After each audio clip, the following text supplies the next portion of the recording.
This book is literally one of the greatest books about YouTube if you wanted to learn about how YouTube works, everything that goes into it. It's a book called The YouTube Formula by Daryl Eves. It literally changed the way that I see YouTube and the way that I understand YouTube. The first thing that it goes over in the book is the YouTube ecosystem.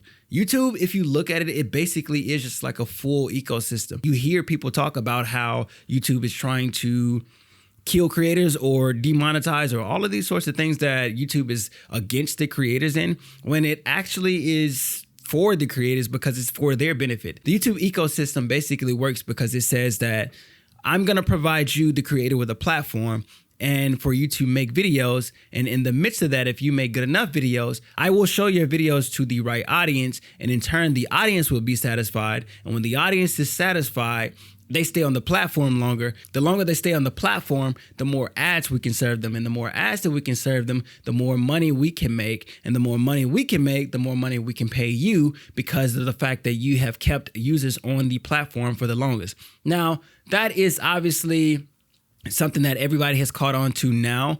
But one thing that most of creators come into the game not realizing is that YouTube is not on your side. Most creators think that YouTube is shadow banning them or there is something wrong with the algorithm. There's algorithm shifts, algorithm changes. Those things are kind of true. And one thing that the book talks about as well is the fact that YouTube works off algorithms, not just one algorithm. So there are obviously things that are always changing about the algorithm, but it's shifting in the sense of it's chasing the viewer. If you come to YouTube with the mindset that YouTube is chasing the viewer based on their preferences and based on what they're like and serving them based on the things that they like, you will have a completely different understanding and approach to how you make your content. And so one thing that he tries to break down at the start is kind of the history of YouTube. And I don't know if I mentioned this before, but the book is by a guy named Daryl Eves. If you know Daryl Eves, he is the godfather of YouTube. He had been doing YouTube since 2005, actually since it probably came out. I believe it's 2005 or 2006, one of the two. So he's been doing it since the platform pretty much arrived. And one thing that he pointed out was the history of YouTube, how it came from, it was mostly at first about subscribers. The only way to get your content watched is subscribers. Now, as we know here, 20, 21 years later, that subscribers don't matter that much it does matter in terms of active viewership, but it doesn't matter in terms of this is who's going to see your content. So it started out with a more subscriber base. So the more subscribers you had, the more views your video would get. And they slowly started to move away from that to a watch time metric, meaning that the more people watch your video, the longer people watch your video, or the more they clicked on it as well. And then they progressively moved towards a viewer interest style of content where recommendations became more of the staple than just how many subscribers you have. So they were looking at a viewer's interest, basically saying that because you were interested in this thing, you probably are going to be interested in this other thing. So the whole goal that at the start of the book was him to show basically how far YouTube has come from where we were to where we are today and how the YouTube ecosystem plays in that history today. Because it's important. A lot of people get this book and realize that, he's talking about the history of all of those things. And he also says it in the book about it's important to know the history of YouTube and how we've gotten to where we are now in order for you to make the most advantage of it. If you know that subscribers were once an important metric, but now they don't matter as much anymore, you'll have a different mindset and approach to YouTube versus not having the knowledge. With that being said, the next big piece of it all is how the algorithm actually works. So the YouTube algorithm is a pretty interesting thing because it is always changing. Social media algorithms are always changing in general. This is probably one of the biggest roadblocks for most people because they think that the algorithm has a true say-so into who sees their content, and if their content gets more views. Put it that way. Let me rephrase and say if their content gets more views. Now, yes, the algorithm does play a huge part in if your content is going to get a lot of views, but the other factor to consider is that the algorithm is only going to do what the audience is reacting to. So if the audience is reacting to your content negatively, the algorithm, at the base level, the algorithms main function is to say, this is not keeping people on the platform, let's not show it anymore. Or this is keeping people on the platform, let's show more of it. And basically what a lot of beginners or people who don't really understand is that the algorithm is always looking and it's always searching for a new audience that it could show your video to. So it will try an audience. It's kind of like a stair-step method. Sometimes if you see that stair-step method in your analytics, you'll know and understand that big stretch, and then there's a hill, and then a big stretch, and then there's a hill. That's YouTube's algorithm trying to say, I don't understand who this person's audience is yet, but I am going to continue to try and find the audience for this video. Now, with that being said, in 2026, or, right now, there is more of a video by video basis. Since we moved towards the recommendation algorithm, which was, I believe, around about 2012, as it says in the book. The recommendation algorithm says, I'm looking for the best audience for this type of video. I'm going to pull videos so that when X, Y, or Z person that opens up the YouTube app, I'm going to find the best 8 to 10 to 15 to 20 to 30 videos for that person at the moment. And if they refresh, then we'll try 15 more. We'll continue to try more and more until we find the right video that will get them to stay on the platform. He goes on in the book and talks about how, that there's algorithms for that look at watch time. There's algorithms that look at CTR. There's algorithm that looks on where the audience is coming from. All of these sorts of different algorithms that work together to push the content out to the best possible audience. One mindset that all creators have to get over is that the algorithm is doing something to you or for you. The algorithm is just a proxy or a middleman is basically your personal marketer. If this is where, and it's going to go into my next point that I picked up from the book and I learned so much, is that the opportunity of YouTube is that you really get a personal marketer with the algorithm. Beyond just going viral, because not everybody wants to go viral, you have a personal marketer that will take whatever thing you are doing or whatever thing that you are interested in that you want to actually show the world or share with the world, and it will market it for you. That's one piece that he talks about. He highlights a lot in and if you hear some of his interviews and some of his live sessions that he does, you'll hear him talk a lot about the opportunity of YouTube, and he wants everybody to take advantage of the opportunity of YouTube, which is what really struck me and why I love doing this, and I'm going to continue to do it for as long as I possibly can, is that even if it's not working right now, my channel is not that big, it's still growing, and I'm still learning, I'm still trying to get better at the craft of it. But the opportunity of it is that you really can come and take a small business, big business, whatever size business, put it on this platform and reach millions in a day. In one day, and could take your business from zero to however, or take your influence from zero to however high you want to go. I think that opportunity of setting the stage and being able to get on a platform for free, and reach as many people as you possibly can. I think that opportunity is nothing like we've ever seen before. And it gets me excited about actually making videos and wanting to continue to make videos, because for me, somebody who's pushing towards building a large YouTube studio as well as building a animation studio within that, the YouTubers that we have and the people that are on this platform are the next wave of media companies. You really are starting a media company versus just putting out videos. It was back in the days, people were just putting out videos, but now people are building real media companies. Darman has Darman Studios. MKBHD has his studio. Obviously, Mr. Beast has his studio. Ryan Trahan, he's not necessarily a studio, but he has built a business, and he's using his influence to build things like Joyride and Mark Mark Rober has his studio. Michelle Khare, she's going up for Emmys. She's getting nominated for Emmys. And Cleo Abrams, she's doing things big with big production, with big movie productions. I think Project Hail Mary she did something with. So there's really an opportunity to truly become a media company here. And not only just a media company, if that's not something that you're interested in, but if you just want to grow your business from scratch, if you want to grow your business without having to do traditional marketing, this is the biggest opportunity that you have because it's marketing for free. Like I said, I mean, you get a personal marketer. The algorithm goes and finds the customers for you, and it gives you great feedback. It gives you great feedback, and it tells you that, hey, based on what we have went out and put out, it's like saying they're saying they're going to put out X amount of flyers. The algorithm goes out and says, you give me up 500,000 flyers. Let's think about impressions as flyers. 500,000 or 1,000 flyers. And based on what I've seen, only 10 people have responded.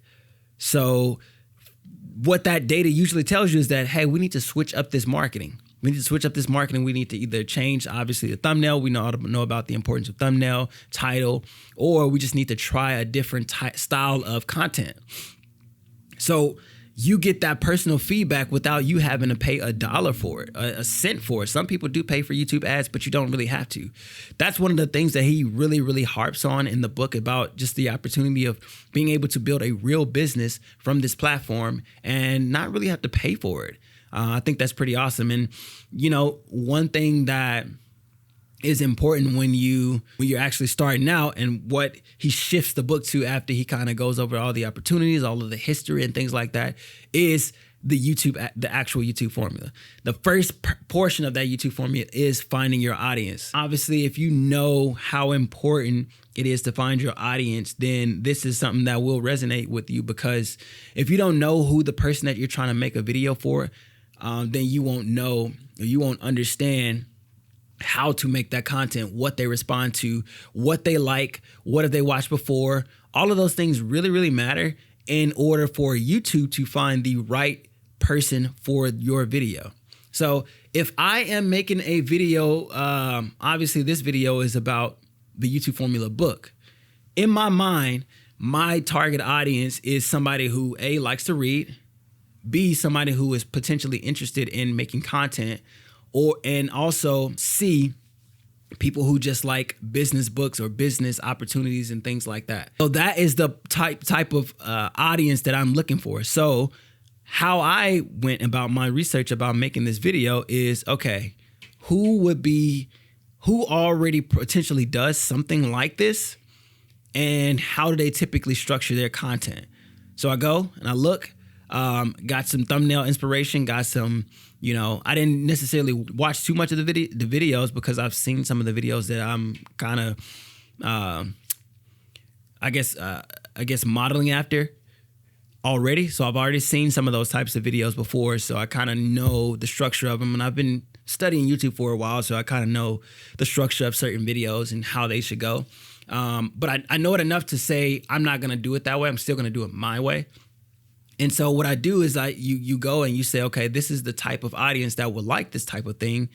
Here's what they usually like about it. Here's how things are structured. Here's something that they can recognize based on the patterns that they have watched before. So what you want to do is you want to do that, and you want to continue to do that and learn your audience and see what people are commenting about and see what people are liking about the videos. See even things that they may be suggesting in the content, in the comments. One thing that Daryl usually talks about a lot is that looking in the comments and seeing certain things like timestamps, seeing what comments were said at certain timestamps, because you know that really, really resonates with a person. And that's how you really get in the shoes of your audience, using things like Reddit threads, using things like, you want to understand that psychographics, demographics, all of those things he talks about, basically creating a plan and a strategy based on those things. Your psychographics, what does that person like to do outside of YouTube? Who is that person? Where do they, demographics, where do they live? What age are they? Things like, what's their occupation?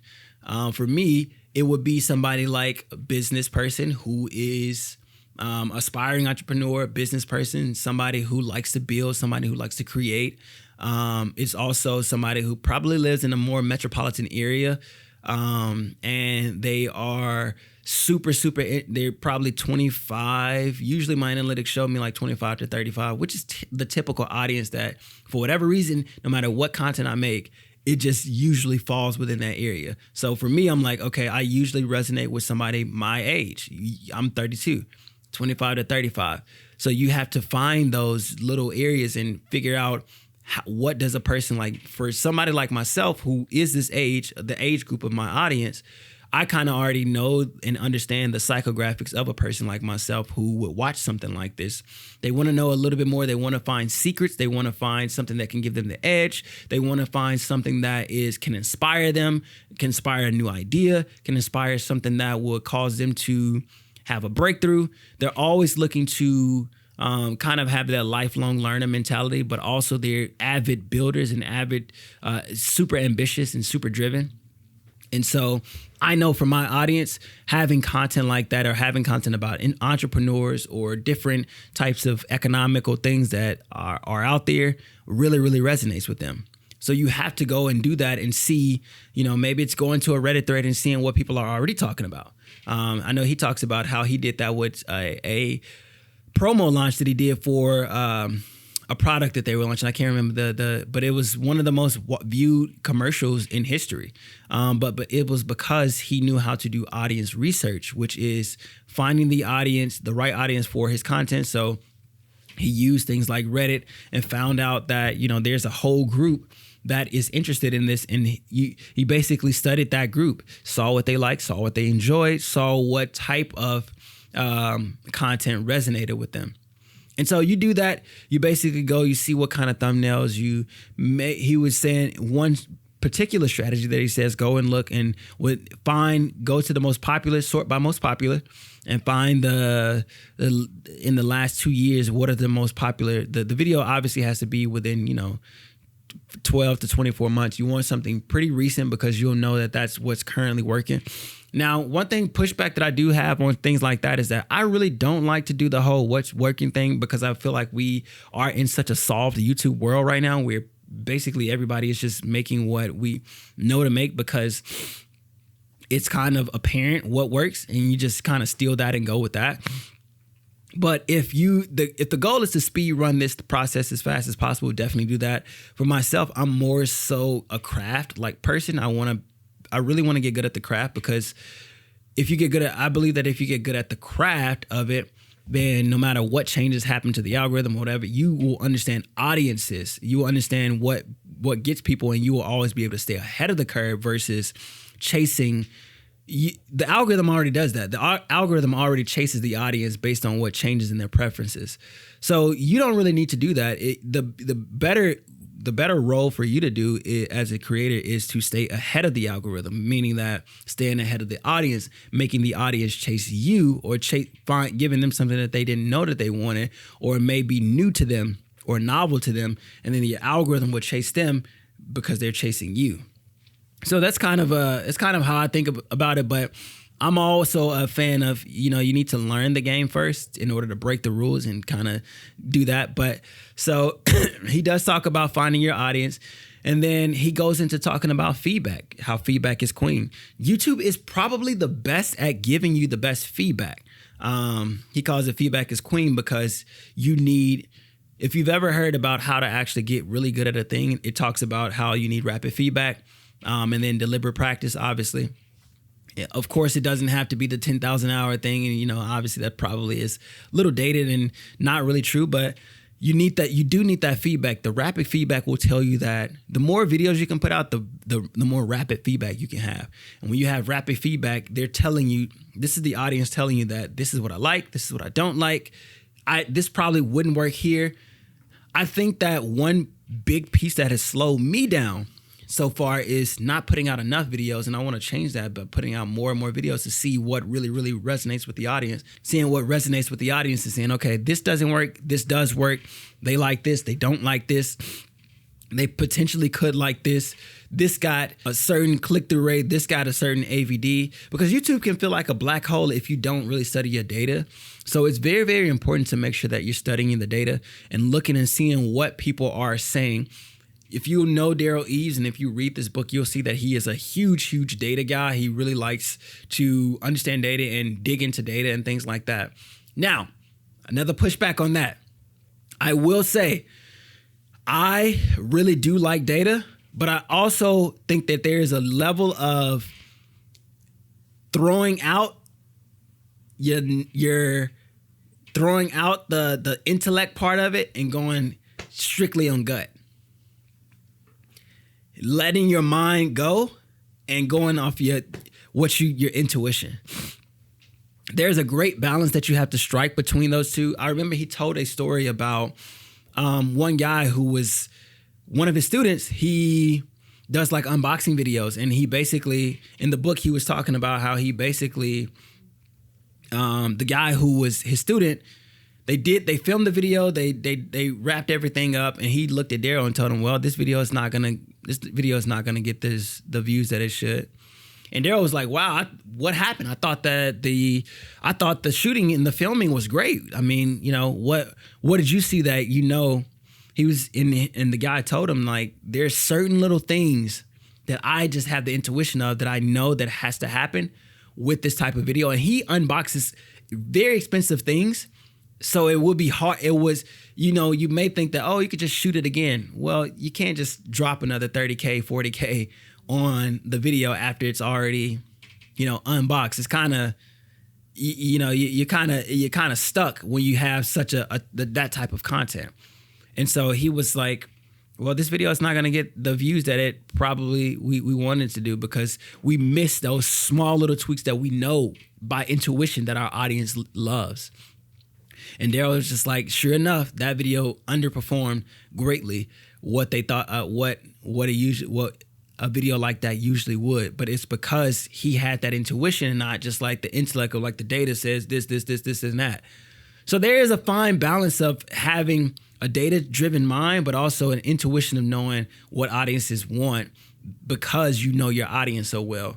And then the last thing that I want to touch on that really kind of brings it all home is just creating a content strategy. Now, this is a portion that I really, really need to work on a little bit better, because I am horrible at creating a content strategy. I'm not necessarily, I know what to do in terms of creating a content strategy, but I'm just terrible at sticking to the content strategy. And I think that that's something that definitely could help me speed up my process a little bit more and make things a little bit more streamlined. But I also like to keep myself open, because I like to experiment. I like to say, one day I may be thinking about a video like this, and then the next I want to tell a story about a successful entrepreneur. Then the next I want to tell an economic idea. Now, all of those can converge, but it just does need a proper content strategy. And I think that if you're somebody who wants to speed run the process and actually just go step by step, you definitely need to create a content strategy, meaning that, he recommends at least getting out one video a week. Figure out a way to get out one video a week. One strategy that most people already, all of us already know, is the outlier strategy. You find the most popular videos on YouTube that is resonating with the audience, and you basically take it and you remix it, inverse it, make it your own. Do something that will resonate with the audience, but still make them feel like that they have never seen it before. So putting together a solid content strategy is super important. Literally, this is required reading for understanding YouTube at a high level. And it has a foreword in it by Mr. Beast. And Mr. Beast himself said, this man is Daryl Eves is the most knowledgeable person about YouTube that I know. Everything that he says in his book, do it. When I read that foreword from Mr. Beast, this is the biggest creator of all time. When I read that foreword from Mr. Beast, I was hooked. And when I started to read the book, I was hooked. I probably read this book at least about 2 to 3 times already. And I typically try to go through certain sections of it over and over, just because I do want to get and grasp a full understanding of, there's certain things that you get, when you first read it, and then there's certain things that you get more of when you read it again, and you continue to do that process. So I feel like I always learn something new when I read the book, or get a refresher to where like I can say, okay, I need to get back to doing that, or I need to get back to doing that thing. That's all that I got. See you guys in the next one. Remember, Jesus loves you, and so do I. Peace.